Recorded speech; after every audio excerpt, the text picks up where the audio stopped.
Victoire nette et sans bavure, 3-0 du Paris Saint-Germain ce soir face à l'Olympique de Marseille. Un Paris Saint-Germain injouable, un Paris Saint-Germain incroyable. Nono, j'ai envie de te dire, enfin. Eh ben Sacha, un pari comme on aimerait le voir tous les week-ends. Voilà, un pari où le talent a fait la différence. On a mis les ingrédients.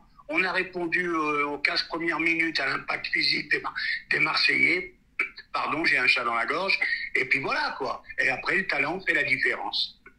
Alors honnêtement, j'ai pas reconnu le Paris Saint-Germain, mais je n'ai pas reconnu non plus l'Olympique de Marseille. Après, je sais pas si tu es d'accord avec moi. Je pense que Tudor a fauté et qu'il a donné le bâton pour se faire battre, parce que tu peux pas laisser autant d'espace dans une équipe comme le Paris Saint-Germain, mais tu peux pas laisser autant d'espace quand tu as Mbappé en face. Tu connais quand même sa réputation.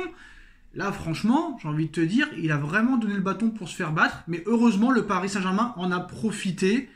Et moi, je vais vous dire la vérité, c'est pas une victoire de Galtier, loin de là. Pour moi, c'est la victoire de Mbappé qui a montré qu'il était le patron de cette équipe. Et c'est à lui qu'il faut faire les éloges et à personne d'autre, en tout cas au niveau des staffs et des dirigeants.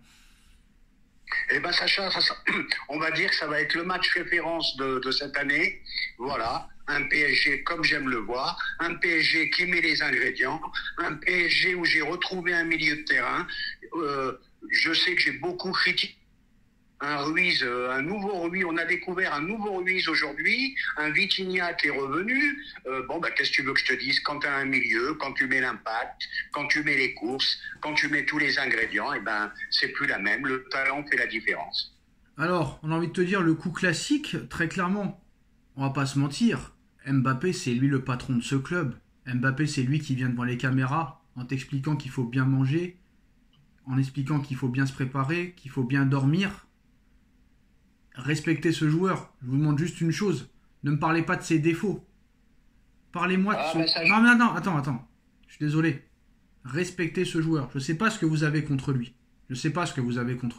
Ce mec-là, il est irréprochable depuis qu'il est au Paris Saint-Germain, mais il est encore plus irréprochable depuis 2020. Lors de la saison 2020-2021, c'est grâce à lui qu'on va en Ligue des Champions. Grâce à lui et Navas. Pendant que l'autre était à l'hôpital ou à l'infirmerie, ou dans les boîtes de nuit, ou dans les festivals, ou dans les carnavals. Le mec, il te met 3 buts contre le Barça à l'aller, 1 but contre le Barça au retour, un doublé contre le Bayern, et j'oublie tous les matchs références qu'il a fait. Dès qu'il rate un match, on lui tombe dessus, alors qu'il en a réussi 72. L'autre, il fout rien. C'est un guignol qui met plus un pied devant l'autre, il fait une passe décisive, c'est le meilleur joueur du monde. Donc à un moment donné, pourquoi vous le détestez? Je ne sais pas, mais tous ceux qui détestent Mbappé sont des guignols infinis. Voilà, je pense qu'il y a de la jalousie derrière tout ça, parce que tu peux pas idolâtrer un mec parce qu'il a des tatouages partout, et parce que le gars, il a peut-être quelque chose qu'un Français n'a pas, mais je suis désolé, ils ont un problème avec Mbappé. Quel est leur problème? Je ne sais pas, mais priez Dieu de garder ce joueur encore très très longtemps. Parce que le PSG, c'est lui maintenant, c'est personne d'autre, c'est lui. Je sais pas ce que t'en penses, Nono, mais en tout cas, c'est la vérité. J'ai plus les mots. Moi, le premier, je le critique pas pour sa valeur sportive. Je le critique quelquefois sur son boulard. Bon, et quelques sculptes qu'il envoie. Mais maintenant, il n'y a plus de mots. On a dit phénoménal. On a dit que c'était un monstre. On n'a plus les mots. Le mec, en plus, faut pas oublier qu'il sort de blessure. Je crois qu'il marche sur l'eau en ce moment. Je crois qu'il a jamais été aussi fort. Il va falloir se poser des questions maintenant. On va parler un peu de jeu. J'ai vu une connexion Messi-Mbappé très très bonne. Donc à mon avis, il y en a un de trop. Il y en a un de trop dans les 3 stars, et celui qui est de trop, malheureusement, c'est Neymar. Et tout le monde sait que c'est Neymar, mais malheureusement les gens, tu verras en commentaire, que ce soit sur ma chaîne ou sur la tienne, tu verras qu'ils vont tous, encore une fois, encenser Neymar et dire que Mbappé, à part sa vitesse, il n'a strictement rien. Moi je préfère avoir un joueur qui a de la vitesse et qui joue toujours sur ses qualités, et que ses qualités sont décisives dans les matchs, plutôt qu'un mec qu'on nous explique que c'est le meilleur joueur du monde et qui a 0 ballon d'or dans sa carrière et qui en aura 0 et qui a rien gagné avec sa sélection. On s'en fout qu'il ait battu le record de Pelé, on n'en a rien à faire. On s'en fout. À un moment donné, il y a des mecs qui peuvent pas comparer à d'autres mecs. Je suis désolé. Un mec comme Messi ce soir, il marque encore. Messi la semaine dernière, il a encore marqué. Messi est souvent décisif cette saison. Messi, en une année, il en est à 17 buts, 14 passes décisives avec le Paris Saint-Germain. Il a été champion du monde et le mec, on le critique quand il fait un mauvais match. L'autre, il fait 9 mauvais matchs sur 10. Tout le monde l'idolâtre. À un moment donné, qu'est-ce que ce gars-là a de plus que les autres n'ont pas pour être autant idolâtré que ça? C'est la question que je voudrais qu'on me pose, moi. Je voudrais qu'on me réponde à cette question. Pourquoi ce mec-là est tant idolâtré alors qu'il est nul et que c'est un guignol et qui chie sur le Paris Saint-Germain d'année en année? Pourquoi ce mec-là est idolâtré? Pourquoi ce mec est idolâtré et les autres qui se comportent bien, qui sont bons sur le terrain, sont critiqués? Eh ben, on a été trompé par son début de saison. Par contre, Sacha, je suis surpris. Mais qu'est-ce que tu racontes? Ça fait 6 ans qu'il est à Paris. Ça fait 6 ans. Ça y est, on va arrêter de parler de Neymar. Je voulais te parler d'autre chose. Je suis surpris que tu m'aies pas félicité. Hier, on a fait une vidéo. Je t'ai dit victoire de Paris, doublé de Mbappé. J'aurais pensé que tu m'aurais félicité.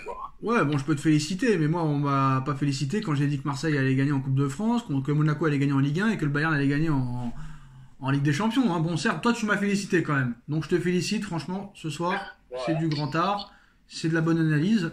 Et honnêtement, moi, bon, je vais pas parler de Marseille parce que je m'en fous. Mais j'ai pas reconnu, franchement, Marseille. Marseille n'a pas joué ce soir. Ils ont été inexistants. Ce Eric Bailly, là, franchement, faut vite qu'il le dégage. Parce que tu veux que je te dise, Tudor, il va mourir avec ses idées. Mbappé ou pas Mbappé, il a voulu garder son système de jeu. Bon, ben ce soir, il a payé, mais on peut pas lui reprocher. Le mec, il mourra avec ses idées. Non, mais Nono, je suis désolé. Paris a été exceptionnel. Paris a été irréprochable ce soir. Ça a été le Paris Saint-Germain parfait. Il n'y a strictement rien à dire. Même Donnarumma a fait les arrêts qu'il a fait. Il a été décisif ce soir. Il a été exceptionnel sur sa ligne. Tout le monde a été bon. Même Marquinhos, il a été retrouvé. Ramos a été bon. Tout le monde a été bon. Mais je suis désolé. Ce soir, en face, il y avait strictement personne. Ça m'a rappelé le PSG-Barça 4-0 à l'aller au Parc des Princes en 2017. Franchement, ils ont été d'une faiblesse abyssale. Et les défenseurs centraux qu'ils ont, là, ce Eric Bailly là, et ce Balerdi, sont d'une faiblesse abyssale. Mais Sacha, vous avez l'air surpris. Paris Saint-Germain devrait jouer comme ça tous les week-ends. Hein, parce que le talent, quoi qu'on dise, quoi qu'on me parle de ce qu'on veut, le talent fera toujours la différence. Voilà, c'est tout. Point final. Ils ont mis les ingrédients, ils ont fait ce qu'il fallait. Et ça veut dire quoi? Ça veut dire que, bon, bah, faut peut-être être au bord de la crise pour qu'ils se réveillent. Voilà. Non, moi j'ai compris quelque chose.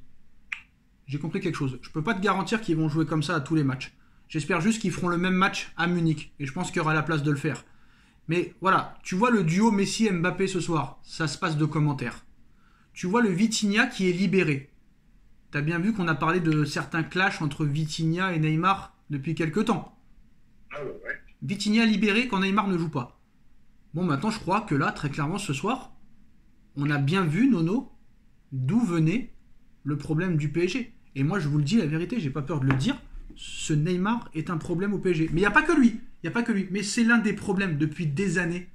Et on va se le garder encore jusqu'en 2027 et ça va être problématique. Mais ce gars-là est un problème. Ce soir, Mbappé-Messi, la connexion, elle est incroyable. Fabian Ruiz, Verratti, Vitinha, surtout Ruiz, Vitinha, ça a été exceptionnel. Donc à un moment donné, il faut parler aussi des mauvaises choses. Et ce soir, est-ce que, très clairement, le PSG décide de jouer quand lui, il a envie de jouer ? Ou c'est vraiment Mbappé qui a tapé du poing sur la table, parce que je ne pense pas que ce soit Nasser, ni Campos et Galtier qui a tapé du poing sur la table, ou est-ce que c'est vraiment Mbappé, très clairement, qui est le nouveau coach de cette équipe, et ce mec-là, il est respecté dans le vestiaire et il l'écoute. Parce que j'ai l'impression que lui, quand Mbappé est là, t'es confiant. Mais quand il n'est pas là, je peux te dire, quand il joue avec Mbappé, Mbappé, qu'est-ce que ça leur donne que quand il est là? Ils sont obligés de monter leur niveau parce que ça les met en confiance, tout simplement. Ils jouent à un tel niveau stratosphérique que les mecs sont obligés de faire l'effort de dépasser leur niveau normal. Alors, Nono, Pardon? Vas-y, finis. Par contre, ça c'est mon petit point que je dis toujours. Quand tu as un milieu de terrain qui fait le boulot, voilà ce qui se passe. Ça c'est sûr et certain, mais je pense pas qu'on jouera toujours contre des équipes aussi faibles que Marseille a eu ce soir, parce que ce soir Marseille, je sais pas ce qui s'est passé, mais il y a dû avoir un problème parce que ce soir ils ont rien réussi, alors que depuis des mois et des mois ils sont en phase. Bref. Ça c'est peut-être la faute du PSG. Moi ce soir j'ai vu un grand PSG, alors on va pas commencer par dire que Marseille était faible. Bah si, il faut le dire, Marseille a été faible. Paris a été exceptionnel. Non, Paris a été exceptionnel, mais Marseille a été faible aussi, je suis désolé, il faut le dire. Voilà, j'ai pas peur de... Bah oui. Il y a un monde d'écart, Sacha. Il n'y a pas un monde d'écart, ils ont été très faibles aussi. Ils ont été très faibles aussi. Je suis désolé. Je suis désolé. Moi, j'ai pas peur de dire que Mukele est meilleur que Hakimi. J'ai pas peur de le dire. Et je suis désolé. Quand t'as perdu 2-1 il y a quelques semaines, c'était la même équipe, à part que Mbappé était là. Donc un seul être. Moi, je voudrais dire en plus, je voudrais rajouter. Je voudrais dire un grand merci à Leonardo, qu'il a été me trouver ce Nuno Mendes, où il a été me le trouver, phénoménal. Léo, je vois qu'il a été noté 8 aussi, il a brillé aussi, sans donner l'impression de forcer. Donc voilà, je vois. Fabien Ruiz, il n'a jamais eu une note aussi bonne. Mukele est très bon. Le pauvre Kipembe, espérons que ça soit pas trop grave. Et puis voilà, quoi. Hein. Voilà. Un Paris Saint-Germain très, très satisfaisant. Et là, sur cette production de ce soir, là, je suis optimiste contre le Bayern. Alors Marquinhos qui s'excuse pour ses propos après la dernière défaite contre Marseille. Je me suis mal exprimé, on va tout donner sur le terrain pour rentrer à Paris avec la victoire. Pour rappel, il avait dit après le match et la défaite contre Marseille qu'il fallait apprendre à perdre. Et ça a été beaucoup critiqué, très clairement. Donc, je suis en train de regarder le caviar de Messi pour Mbappé. Non, moi j'ai d'autres images. Le clash entre des supporters marseillais très énervés et Christophe Galtier. Bon, je vais vous les mettre là à l'image, hein, ça va être assez sympa à voir ça. Voilà. Alors Galtier, qui veut emmener Romain avec les supporters marseillais. Nono, tu la verras sur la vidéo, voilà. Je montre les images, je ne sais pas ce qui s'est passé. Apparemment, le banc parisien a charrié les supporters qui étaient d'ailleurs sur leur banc. Et on connaît un petit peu le sang chaud des Marseillais qui ont voulu en découdre avec l'entraîneur parisien. Bon, un PSG exceptionnel, un PSG qui a retrouvé sa suprématie, au top physiquement, au top tactiquement, un Vitinha partout, un Marco Verratti et un Fabien Ruiz, on va dire au moulin et au four, une connexion Mbappé-Messi exceptionnelle, un Marquinhos qui... Attends, je finis s'il te plaît. Un Marquinhos retrouvé, ça faisait longtemps qu'on l'avait pas vu à ce niveau-là. Un Ramos aussi très très très bon, on n'en a pas beaucoup parlé, mais un Ramos qui retrouve ses qualités depuis plusieurs rencontres. Donnarumma qui a été précieux, c'est le match parfait et le mot de la fin est pour Nono. Le mot de la fin, très très bonne journée pour le PSG aujourd'hui. On bat Marseille, Monaco perd, Lens fait match nul. On refait de nouveau le trou. Donc on va être un peu plus calme maintenant, en espérant que ça continue. Et puis voilà quoi. Et sur Ramos, tu voulais dire quelque chose ? Oui, Dieu sait que je l'ai critiqué. Tu sais, des fois, c'est pas retourner sa veste, mais d'être objectif. J'ai l'impression que doucement, il revient à un bon niveau.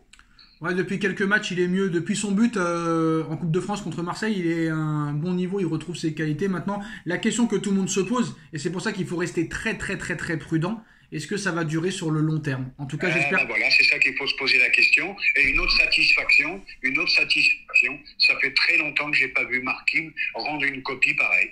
Alors moi, vous savez comment je suis, je m'arrête pas sur un seul match. Moi, j'attends de voir la suite maintenant. Parce que si c'est pour faire le match parfait ce soir et après faire un match ridicule à Nantes la semaine prochaine, c'est pas la peine, on aura encore parlé pour rien. Donc moi j'espère très clairement que c'est le début d'une bonne courbe de match et qu'on va enchaîner à ce niveau-là. Parce que si c'est faire un match comme ça, puis après refaire 10 matchs comme on a fait ces dernières semaines, c'est pas la peine. Voilà. Un dernier mot ? Voilà, Sacha, il n'y a pas grand-chose à rajouter. Sinon qu'une très très bonne journée pour le PSG aujourd'hui. Maintenant, j'attends de voir la suite. En tout cas, on va profiter. Exceptionnelle victoire du Paris Saint-Germain ce soir, 3-0, doublé d'Mbappé qui égale le record d'Edinson Cavani, Nono. Prochain but de Mbappé, ça fera 201 et ce sera le meilleur buteur de l'histoire du PSG à 24 ans. C'est assez exceptionnel. Et Messi qui marque son petit but.